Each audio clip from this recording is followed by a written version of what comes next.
Today we're going to be doing a brake fluid change on the XR650L. You're going to need brake fluid, .4, an 8mm wrench. You're going to need a Phillips head screwdriver, your favorite grandma's jar to hold the brake fluid, as well as, bubbler line, because, it's cheaper than a tool, and of course scissors to cut that line to the desired length.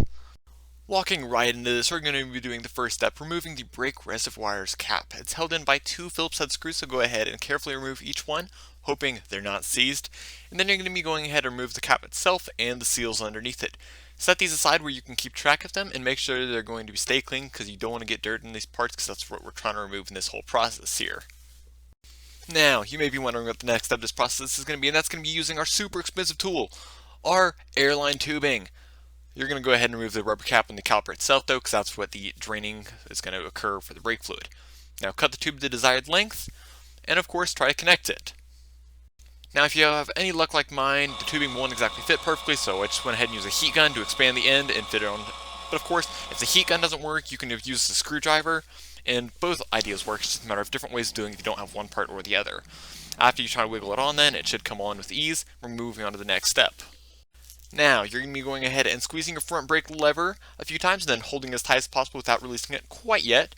You're going to go down to the drain tube. We're going to go ahead and loosen the nut there, and then we're going to tighten it back up after the fluid stops flowing.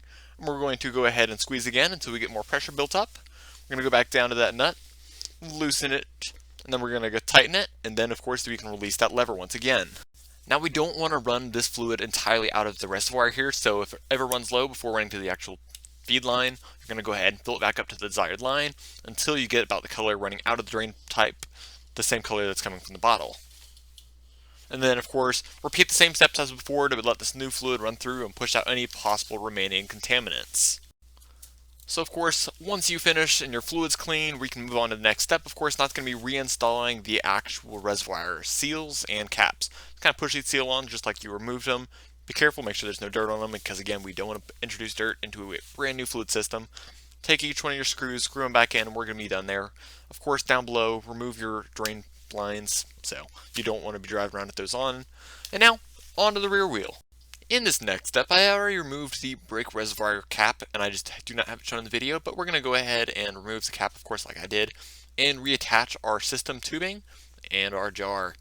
And then just like the front, we're going to go ahead and do the brake lever, and we're going to go ahead and release the nut, tighten the nut, just as we did for the front, except for the rear.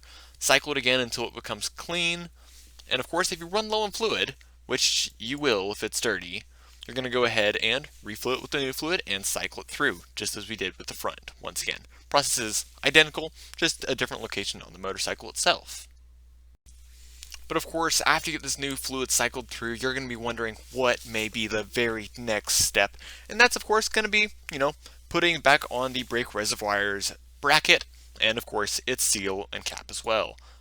I didn't have that initially shown in the video, and I do apologize for that, but here you see the bracket and the bolt all coming back together. So overall, this is a super easy, should take you no more than like 5 minutes to do. But I do appreciate it for those that didn't know how to do it. You guys, if it helped you at all, I would really appreciate it if you liked and subscribed. Thank you again for all your support. I do appreciate it.